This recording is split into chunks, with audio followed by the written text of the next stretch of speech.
ಶಾಸ್ತ್ರದ ಪ್ರಕಾರ ದೇವ ಧರ್ಮಪತ್ನಿ ಪವಿತ್ರ ಮಾತ್ರ ಈ ವ್ರತ ಮಾಡೋದಕ್ಕೆ ಯೋಗ್ಯಳು. ಪವಿತ್ರ ಅವರು ಟೆನ್ಷನ್ ಅಲ್ಲಿ ಇದಾರೆ. ನಾನು ಹೇಗ್ ಮಾತು ಶುರು ಮಾಡ್ಲಿ? ಪವಿತ್ರ ಅವ್ರು ನೀವೇನು ಟೆನ್ಷನ್ ಮಾಡ್ಕೋಬೇಡಿ. ಈ ಮನೆಯಲ್ಲಿ ನಿಮ್ಗೆ ವ್ರತ ಮಾಡ್ಲೇಬೇಕು ಅಂತ ಯಾರು ಪ್ರೆಷರ್ ಹಾಕಲ್ಲ. ಹಾಗೆ ನಾನ್ ನೋಡ್ಕೋತೀನಿ. ನೀವು ಸ್ವಲ್ಪ ಆರಾಮಾಗಿರಿ. ಹೇಗ್ ಆರಾಮಾಗಿರಕ್ಕಾಗತ್ತೆ? ತುಂಬಾ ಟೆನ್ಷನ್ ಆಗ್ತಿದೆ ನನ್ಗೆ. ನನ್ನನ್ ಬಿಟ್ಟು ಇನ್ಯಾರು ವ್ರತ ಮಾಡೋ ಹಾಗಿಲ್ಲ ಅಂತ ಹೇಳಿದಾರಲ್ಲ ಗುರುಗಳು. ಅಂದ್ರೆ ನನಗ್ ಅರ್ಥ ಆಗ್ಲಿಲ್ಲ. ನೀವ್ ವ್ರತ ಮಾಡ್ತೀರಾ? ನನಗ್ ವ್ರತ ಮಾಡೋದಕ್ಕೆ ಯಾವ ಸಮಸ್ಯೆನೂ ಇಲ್ಲ. ಆದ್ರೆ ಅದು ಒಳ್ಳೆ ಫಲ ಕೊಡುತ್ತಾ ಇಲ್ವಾ ಅನ್ನೋದೇ ಗೊತ್ತಾಗ್ತಾ ಇಲ್ಲ ನನ್ಗೆ. ನೀವು ನನ್ ಗಂಡನ, ನಾನ್ ನಿಮ್ ಹೆಂಡ್ತಿನ? ಗೊತ್ತಾಗ್ತಾ ಇಲ್ಲ, ನನಗೇನು ಗೊತ್ತಾಗ್ತಾ ಇಲ್ಲ. ನಾವಿಬ್ರು ಮನ್ಸಾರೆ ಗಂಡ ಹೆಂಡತಿ ಆಗಿಲ್ಲ, ನಿಜ. ನಮ್ ಮದ್ವೆಗೆ ಸಂಪೂರ್ಣವಾಗಿ ಅರ್ಥ ಸಿಕ್ಕಿಲ್ಲ ಅಂದ್ಮೇಲೆ ಈ ವ್ರತ ಮಾಡಿದ್ರೆ ಫಲ ಸಿಗತ್ತಾ? ಇದೇ ನನಗ್ ಟೆನ್ಷನ್ ಆಗ್ತಾ ಇರೋದು. ಮುಂದಕ್ಕೆ ಅದರಿಂದಾನೇ ಏನು ಪ್ರಾಬ್ಲಮ್ ಆಗ್ಬಾರ್ದು ಅಲ್ವಾ? ಮೊದ್ಲೇ ನನ್ನಿಂದ ನಿಮ್ಗೆ ತೊಂದರೆ ಆಗ್ತಿದೆ ಅನ್ನೋ ಮಾತಿದೆ. ಹೀಗೇನಾದ್ರೂ ಸಣ್ಣ ಪುಟ್ಟ ತಪ್ಪಾದ್ರೂ ದೊಡ್ಡ ಲೋಪ ಆಗತ್ತೆ. ಯಾಕೋ ಮನ್ಸಿಗೆ ತುಂಬಾ ಕಿರಿಕಿರಿ ಆಗ್ತಾ ಇದೆ. ನಾನ್ ದೇವಸ್ಥಾನಕ್ಕೆ ಹೋಗಿ ಬರ್ತೀನಿ. ಪವಿತ್ರ ಅವ್ರೆ, ನಾನು ಕಾರಲ್ಲಿ ಡ್ರಾಪ್ ಮಾಡ್ಲಾ? ಬೇಡ, ನಾನ್ ನಡ್ಕೊಂಡೇ ಹೋಗ್ತೀನಿ. ಪವಿತ್ರ ಅವ್ರೆ, ಅಮ್ಮ, ಏನ್ ಮಾಡ್ಲಿ ನಾನು? ವ್ರತ ಮಾಡ್ದೆ ತಪ್ಪು ಮಾಡ್ತಾ ಇದೀನೇನೋ ಅನ್ನೋ ಕಿರಿಕಿರಿ ಒಂದ್ ಕಡೆ ಆದ್ರೆ, ಕೊಂಡ್ರೆ ಏನಾದ್ರೂ ತೊಂದ್ರೆ ಆಗ್ಬಿಡುತ್ತೇನೋ ಅನ್ನೋ ಭಯ ಇನ್ನೊಂದ್ ಕಡೆ. ಹೋಗಿ ವ್ರತ ಮಾಡೇ ಬಿಡೋಣ ಅಂತ ಅನ್ಕೊಂಡ್ರೆ ದೇವ್ ಸರ್ನ ನನ್ ಗಂಡ ಅಂತ ನಾನು ಇನ್ನೂ ಮನ್ಸಾರೆ ಒಪ್ಕೊಂಡೇ ಇಲ್ಲ. ಹೀಗಿರುವಾಗ ಅತಿ ಪ್ರಾಣ ಉಳ್ಸೋ ಈ ಪವಿತ್ರವಾದ ವ್ರತನ ಅವ್ರ ಹೆಸರಲ್ಲಿ ನನ್ ಮಾಡೋ ಅರ್ಹತೆನೇ ಇಲ್ಲ ಅಲ್ವಾ? ಇವಳಿಗೆ ಏನಾಗಿದೆ? ಯಾಕೆ ಒಬ್ಬೊಬ್ಳೆ ಮಾತಾಡ್ತಾ ಅಳ್ತಿದ್ದಾಳೆ? ಪವಿತ್ರ, ಚಂದನ, ಏನಾಯ್ತೆ ನಿಂಗೆ? ನಾನು ಅವಾಗಿಂದ ನೋಡ್ತಾನೆ ಇದ್ದೀನಿ, ಒಂದೇ ಸಮನೆ ಅಳ್ತಾನೆ ಇದೆಯಲ್ಲ. ಅಂತದ್ದೇನಾಯ್ತು ಅಂತ ಹೇಳು. ಪವಿತ್ರ, ನಾನು ನಿನ್ನನ್ನೇ ಕೇಳ್ತಿರೋದು, ಏನಾಯ್ತು ಅಂತ ಹೇಳು. ನನ್ ಪರಿಸ್ಥಿತಿ ತುಂಬಾ ವಿಚಿತ್ರವಾಗಿದೆ ಚಂದು. ಅದನ್ನ ಹೇಳೋದಕ್ಕೆ ನನ್ಗೆ ಇಷ್ಟನೂ ಇಲ್ಲ. ಹೇಳಿದ್ರು ಅದ್ ನಿನ್ಗೆ ಅರ್ಥನೂ ಆಗಲ್ಲ. ಅಂದ್ರೆ ಏನ್ ನಿನ್ ಮಾತಿನ ಅರ್ಥ? ನಿನ್ ಫ್ರೆಂಡ್ ಆಗಿ ನಾನ್ ಇಷ್ಟನ್ನು ಅರ್ಥ ಮಾಡ್ಕೊಳಲ್ಲ ಅಂತನಾ? ಚಂದು, ಅದು ಹಾಗಲ್ಲ ಕಣೆ. ಪವಿತ್ರ, ಕುತ್ಕೋ. ಏನು ನಿನ್ ಮದ್ವೆ ವಿಷಯನ? ಈ ಪರಿಸ್ಥಿತಿ ನೀನೊಬ್ಳದಷ್ಟೇ ಅಲ್ಲ ಕಣೆ, ನನ್ ಪರಿಸ್ಥಿತಿನೂ ಹಾಗೆ ಇದೆ. ಆದ್ರೆ ಪ್ರಶಾಂತವಾಗಿರೋ ನೀರಿಗೆ ಕಲ್ಲು ಹಾಕಿ ಅದನ್ನ ಕದಲಿಸ್ಬಾರ್ದು, ಹೊಂದ್ಕೊಂಡ್ ನಡಿಬೇಕು ಕಣೆ. ಹೊಂದ್ಕೊಂಡ್ ಹೋಗೋ ವಿಷಯ ಅಲ್ಲ ಚಂದು ಇದು. ಅದು ವ್ರತ. ಏನು ವ್ರತನ? ವ್ರತನ ಹೇಗ್ ಮಾಡೋದು? ನಾನಿನ್ನು ಅವ್ರನ್ನ ಒಪ್ಕೊಂಡೇ ಇಲ್ಲ ಅಂತ ನಿನ್ ಚಿಂತೆನಾ? ನೋಡು ಚಂದು, ಈ ವಿಷಯದಲ್ಲಿ ನಿನ್ ಪರಿಸ್ಥಿತಿನೇ ಬೇರೆ, ನನ್ ಪರಿಸ್ಥಿತಿನೇ ಬೇರೆ. ಪವಿ, ಸ್ವಲ್ಪ ದಿನದ ಹಿಂದೆ ನಾನು ಈ ಸಿಚುವೇಶನ್ ನ ಫೇಸ್ ಮಾಡೇ ಬಂದಿರೋದು. ಕೆಲವು ಸಾರಿ ವ್ರತ ಮಾಡ್ಬೇಕಾದ್ರೆ ನಾವ್ ಅವ್ರನ್ನ ಒಪ್ಕೊಂಡೇ ಇಲ್ಲ. ಈ ವ್ರತನ ಹೇಗ್ ಮಾಡೋದು? ಮಾಡಿದ್ರೆ ಅವ್ರಿಗೆ ಏನಾಗುತ್ತೆ ಅನ್ನೋದನ್ನ ಬಿಟ್ಬಿಡು. ನೋಡು, ಅವ್ರಿಗೆ ಯಾವ ತೊಂದ್ರೆನೂ ಆಗ್ಬಾರ್ದು. ಅವ್ರಿಗೆ ಒಳ್ಳೇದಾಗ್ಬೇಕು ಅನ್ಕೊಳ್ಳೋ ನಿನ್ ಒಳ್ಳೆ ಮನ್ಸಿದೆ ಗೊತ್ತಾ? ಅದೊಂದಿದ್ರೆ ಸಾಕು. ನೀನ್ ಮಾಡೋ ವ್ರತಕ್ಕೆ ಫಲ ಖಂಡಿತ ಸಿಕ್ಕೇ ಸಿಗುತ್ತೆ. ನೋಡೆ, ಪ್ರಯತ್ನನ ನಾವ್ ಮಾಡ್ಬೇಕು, ಫಲ ಕೊಡೋದ್ನ ಆ ತಾಯಿಗ್ ಬಿಟ್ಬಿಡ್ಬೇಕು. ಆ ತಾಯಿ ಯಾವತ್ತು ತನ್ ಮಕ್ಳು ಕೈ ಬಿಡೋದಿಲ್ಲ. ನೀನ್ ಬರೀ ಆ ಮನೆಗೆ ಹೆಣ್ಣಷ್ಟೇ ಅಲ್ಲ, ಆ ಮನೆ ಕಣ್ಣು. ದೇವವರು ನಿನ್ ಗಂಡ ಅನ್ನೋದನ್ನ ಬಿಟ್ಬಿಡು. ಸದಾ ನೀನ್ ಒಳ್ಳೇದನ್ನೇ ಬಯಸು. ನೀನ್ ಒಳ್ಳೆ ಫ್ರೆಂಡ್ ಅನ್ಕೊಂಡು ನೀನ್ ಒಳ್ಳೆ ಮನ್ಸಿಂದ ವ್ರತನ ಮಾಡು. ಆ ದೇವ್ರ ಯಾವತ್ತು ನಿನ್ ಕೈ ಬಿಡಲ್ಲ ಪವಿ.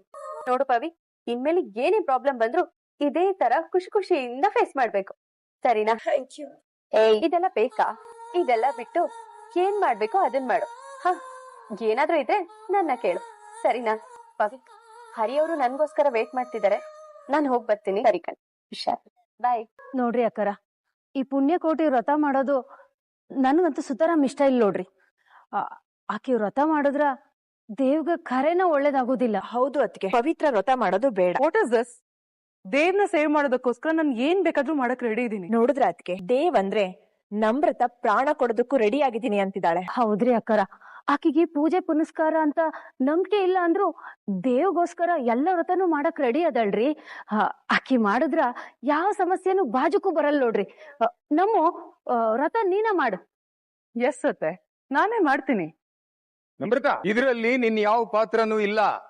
ಸುಮ್ನೆ ಬಾಯಿ ಮುಚ್ಕೊಂಡಿರು. ಪವಿತ್ರನೇ ಈ ವ್ರತನ ಮಾಡ್ಬೇಕು, ಮಾಡ್ತಾಳೆ. ಬಟ್ ಪವಿತ್ರ ವ್ರತ ಮಾಡೋದು ಅತ್ತೆಗೆ ಇಷ್ಟ ಇಲ್ವಲ್ಲ ತಾತ? ನೋಡ್ರಿ ರಾಧಿಕಾ, ದೇವ್ಗೆ ಹುಷಾರಿಲ್ದಿದ್ದಾಗ ಪವಿತ್ರನೇ ಅವನನ್ನ ಹಗಲು ರಾತ್ರಿ ಕಾದು ಹೇಗೆ ಆರೈಕೆ ಮಾಡಿದ್ಲು ಅಂತ ನಿನ್ನ ಬೆಸ್ಟ್ ಫ್ರೆಂಡು ಡಾಕ್ಟರ್ ಮಧುನೇ ಹೇಳಿದಾರಲ್ವಾ. ಅವಳ ಕಾಳಜಿ, ಅವಳ ಭಕ್ತಿ ನಾವೆಲ್ಲ ಕಣ್ಣಾರೆ ನೋಡಿದ್ವಿ. ಇಂಥವಳು ಮಾಡೋ ವೃಥ ತಾನೇ ದೇವನ ಕಾಪಾಡೋದು. ನೀನೇ ಯೋಚನೆ ಮಾಡು. ಪವಿತ್ರ ಅವ್ರಿಗೆ ಇದ್ರ ಮೇಲೆಲ್ಲ ನಂಬಿಕೆ ಇಲ್ಲ ಅಂದ್ರೆ ನಾವ್ ಯಾಕೆ ಸುಮ್ನೆ ಅವ್ರನ್ನ ಫೋರ್ಸ್ ಮಾಡ್ಬೇಕು? ಅದವ್ರಿಗೆ ತೊಂದರೆ ಕೊಡುವಾಗ ಆಗತ್ತೆ ಅಂದ್ರೆ ದಯವಿಟ್ಟು ಇದನ್ನ ಇಲ್ಲಿಗೆ ಬಿಟ್ಬಿಡಿ. ನಾನ್ ನಿಮ್ ಹತ್ರ ಎಲ್ಲ ಒಂದ್ ಮಾತಾಡ್ಬೇಕು. ಒಬ್ರು ಆಯಸ್ಸಿಗೆ, ಒಬ್ರು ಜೀವಕ್ಕೆ ನನ್ನಿಂದ ಒಳ್ಳೇದಾಗುತ್ತೆ ಅನ್ನೋದಾದ್ರೆ ನಾನು ಈ ವ್ರತ ಮಾಡೋದಕ್ ರೆಡಿ ಇದ್ದೀನಿ. ಹಿರಿಯರಾಗಿ ನಿಮ್ ಮಾತಿಗೆ ನಾನ್ ಬೆಲೆ ಕೊಡ್ತೀನಿ. ಎಲ್ರೂ ಒಪ್ಪಿದ್ರೆ ಮಾತ್ರ ನಾನ್ ನಿಮ್ ಹೆಂಡ್ತಿನ. ನಮ್ರತ, ಆತ ನಾಳೆಯಿಂದ ಚಾಚು ತಪ್ಪದೆ ಎಲ್ಲ ಕರೆಕ್ಟ್ ಆಗಿ ನಡಿಬೇಕು. ಅದೇನೇನ್ ಅರೇಂಜ್ಮೆಂಟ್ಸ್ ಬೇಕೋ ಎಲ್ಲ ಮಾಡ್ಕೊ. ಒಂದ್ ನಿಮಿಷ, ನೀವೆಲ್ಲ ಹೊರಡಕ್ಕಿಂತ ಮುಂಚೆ ನಂದೊಂದ್ ಮಾತಿದೆ. ಈ ವ್ರತ ಶಾಸ್ತ್ರದ ಪ್ರಕಾರ ನಡಿಬೇಕು ಅನ್ನೋದಾದ್ರೆ ನನ್ ತವ್ರ ಮನೆಯಿಂದ ನಮ್ಮಪ್ಪ, ತಾತ, ತಮ್ಮ ಯಾರು ಬರ್ಬಾರ್ದು. ಯಾವ ಕಾರಣಕ್ಕೂ ಯಾರು ಅವ್ರನ್ನ ಮನೆಗ್ ಕರೆಸ್ಬಾರ್ದು. ಹಾಗೆ ನಾನ್ ವ್ರತ ಮಾಡೋವಾಗ ಯಾರು ನನಗ್ ಅಡ್ಡಿ ಬರೋ ಹಾಗಿಲ್ಲ. ನನ್ಗಿಷ್ಟ ಇಲ್ದೇ ಇರೋದನ್ನ ಹೇಳೋ ಹಾಗಿಲ್ಲ. ನನ್ ದಾರಿಗೆ ಅಡ್ಡ ಬರೋ ಹಾಗಿಲ್ಲ. ಓಹೋ, ಪುಣ್ಯಕೋಟಿ ಮೇಡಮ್ ಅವರು ಖಡಕ್ ವಾರ್ನಿಂಗ್ ಮಾಡಕತ್ತಾರ. ಅದು ಯಾರಿಗೆ? ಈ ಮನಿ ದೊಡ್ಡ ಸೊಸಿ ರಾಧಿಕಾ ಅಕ್ಕರ್ಗೆ. ಮಂಗಳ, ನಾಲಿಗೆ ಇದೆ ಅಂತ ಬಾಯಿಗೆ ಬಂದಾಗ ಮಾತಾಡಬಾರ್ದು. ಅಲ್ಲ ಅಪ್ಪ, ಇವಳು ವ್ರತ ಮಾಡ್ತಾಳೆ ಸರಿ, ಆದ್ರೆ ಕಂಡೀಷನ್ ಎಲ್ಲ ಹಾಕ್ತಾಳೆ ಅಂದ್ರೆ ಏನ್ ಅರ್ಥ ಅಪ್ಪ? ಅವಳು ಹೇಳಿರೋದು ಕಂಡೀಷನ್ ಅಲ್ಲ, ಅವಳ ಬೇಡಿಕೆಗಳನ್ನ ರಿಕ್ವೆಸ್ಟ್ ಮಾಡ್ಕೊಂಡಿರೋದಷ್ಟೇ. ಪವಿತ್ರ, ನೀನು ವ್ರತ ಮಾಡೋದಕ್ಕೆ ಒಪ್ಕೊಂಡಿಯಲ್ಲಮ್ಮ, ಅದೇ ದೊಡ್ಡ ವಿಷಯ. ಖಂಡಿತ ಇದರಿಂದ ನಿನಗೆ ಒಳ್ಳೇದಾಗತ್ತಮ್ಮ. ಗಂಗೆ ಚೇಮನೆ ಚೇವ ಗೋದಾವರಿ ನರ್ಮದಾ ಸಿಂಧು ಕಾವೇರಿ ಜಲೆ ಅಸ್ಮಿನ್ ಸನ್ನಿಧಿಂ ಕುರು ಸರ್ವಮಂಗಳ ಮಾಂಗಲ್ಯೆ ಶಿವೆ ಸರ್ವಾರ್ಥ ಸಾಧಿಕೆ ಶರಣ್ಯೇ ತ್ರ್ಯಂಬಕೆ ಗೌರಿ ನಾರಾಯಣಿ ನಮೋಸ್ತುತೆ. ಅಮ್ಮ ಪವಿತ್ರ, ಯಾವುದೇ ವ್ರತ ನಿಯಮ ಪ್ರಾರಂಭ ಮಾಡಕ್ ಮೊದಲು ಗುರು ಹಿರಿಯರಿಗೆ, ದೊಡ್ಡವರಿಗೆ ನಮಸ್ಕಾರ ಮಾಡಿ ಆಶೀರ್ವಾದ ತಗೋಬೇಕಮ್ಮ. ಹೋಗಮ್ಮ, ಮೊದಲು ಅಜ್ಜಿ ತಾತಂಗ್ ನಮಸ್ಕಾರ ಮಾಡಿ ಆಶೀರ್ವಾದ ತಗೋ. ಎಲ್ಲಾದ್ರಲ್ಲೂ ಯಶಸ್ಸಿಗಳಮ್ಮ. ಎಲ್ಲ ನಿರ್ವಿಘ್ನವಾಗಿ ನೆರವೇರ್ಲಮ್ಮ. ಬರೀ ನಮಗ್ ಮಾತ್ರ ಅಲ್ಲಮ್ಮ, ಅತ್ತೆ ಅಂದ್ರೆ ಹೆತ್ತ ತಾಯಿಗೆ ಸಮಾನ. ಅವ್ರಿಗೂ ನಮಸ್ಕಾರ ಮಾಡಿ ಆಶೀರ್ವಾದ ತಗೋ. ಈಗ ನಿನ್ನ ಗಂಡನಿಗೆ ನಮಸ್ಕಾರ ಮಾಡಿ ಅವನ ಕೈಯಿಂದ ಅಕ್ಷತೆ ಹಾಕ್ಸ್ಕೊಳಮ್ಮ. ನಾನ್ ನಿಮ್ ಹೆಂಡ್ತಿನ ಗಂಡ ಹೆಂಡತಿ ಸಂಬಂಧನ ಅಂತ ನನಗ್ ಗೊತ್ತಿಲ್ಲ, ಆದ್ರೆ ಒಬ್ಬ ಒಳ್ಳೆ ಮನುಷ್ಯನ್ಗೆ ನಮಸ್ಕಾರ ಮಾಡ್ತಾ ಇದ್ದೀನಿ ಅಂತ ಅನ್ಕೋತೀನಿ. No, I can't see this. ನನ್ನ ದೇವ್, ನಾನ್ ಪ್ರಾಣಕ್ಕಿಂತ ಹೆಚ್ಚಾಗಿ ಪ್ರೀತಿಸಿರೋ ದೇವ್ ಇನ್ನೊಬ್ಳು ಗಂಡನ್ ಸ್ಥಾನದಲ್ಲಿ ನಿಂತಿರೋದನ್ನ ನನ್ ಕೈಯಲ್ಲಿ ನೋಡಕ್ ಆಗ್ತಿಲ್ಲ. ದೇವ್, ನಿನ್ನ ಆಫೀಸ್ ಕೆಲಸನೆಲ್ಲ ಬಿಟ್ಟು ಈ ವ್ರತಕ್ಕೆ ಬರ್ತೀಯ ಅಂತ ನಾನು ಅನ್ಕೊಂಡೇ ಇರ್ಲಿಲ್ಲ. ಇವ್ರು ನನ್ಗೋಸ್ಕರ ಇಷ್ಟು ಕಷ್ಟವಾಗಿರೋ ವ್ರತ ಮಾಡುವಾಗ ನಾನು ಬೇರೆ ಕೆಲ್ಸದಲ್ಲಿ ಹೇಗ್ ಬ್ಯುಸಿ ಆಗಿರ್ಲಿ ಗುರುಗಳೇ? ಒಳ್ಳೆ ಕೆಲಸ ಮಾಡಿದೆಪ್ಪ. ವ್ರತ ಪ್ರಾರಂಭ ಮಾಡೋದಕ್ಕೆ ಮುಂಚೆ ನೀನು ನಿನ್ನ ಹೆಂಡತಿಗೆ ಕಂಕಣ ಕಟ್ಬಿಡಪ್ಪ. ತಗೋಪ್ಪ, ಕಂಕಣ ಕಟ್ಟಮ್ಮ. ಅಮ್ಮ, ನಿನ್ ಕೈ ಚಾಚಮ್ಮ. ಅಮ್ಮ ಪವಿತ್ರ, ಗಂಗಾ ಮಾತೆಗೆ ಪ್ರಾರ್ಥನಾ ಮಾಡ್ಕೊಂಡು 3 ಸರಿ ಮುಳುಗೆದ್ದೇಳಮ್ಮ. ಮೈನಿಯವರ, ಯಾರಾದ್ರೂ ಕಂಡ್ರ ಲಘುನೊಂದ್ ಕೂಗ್ ಹಾಕ್ರಿ. ನಾನು ಅದನ್ನ ನೋಡ್ಕೊಳ್ತೀನಿ, ನೀನ್ ಮೊದ್ಲು ಕೆಲಸ ಸ್ಟಾರ್ಟ್ ಮಾಡು.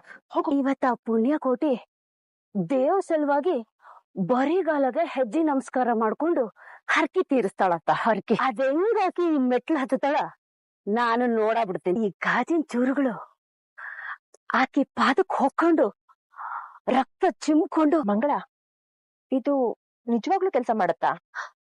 ಕೆಲಸ ಮಾಡ್ತದ? ಏನ್ರಿ ವೈನಿಯವ್ರ, ನಿಮ್ಗ ಅನುಮಾನ ಬರಕತೈತಿ? ಆತ್ ಬಿಡ್ರಿ, ನನಗ್ ನೋವಾದ್ರೂ ಪರವಾಗಿಲ್ಲ, ನಿಮ್ ಅನುಮಾನ ಬಗೆಹರಿಸ್ತೀನಿ. ಒಂದ್ಸಲ ನಿಮ್ ಮುಂದೆ ಟೆಸ್ಟ್ ಮಾಡ್ಬಿಡ್ತೀನಿ ನೋಡ್ರಿ. ರಕ್ತನ ಬರಕತೈತಲ್ಲಪ್ಪ.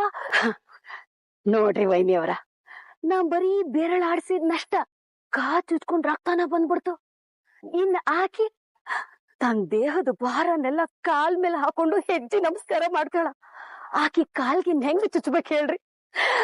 ಅಯ್ಯೋ, ನೆನೆಸ್ಕೊಂಡ್ರನ ಎಷ್ಟು ಖುಷಿ ಆಗ್ಲಿಕ್ಕತ್ತದ.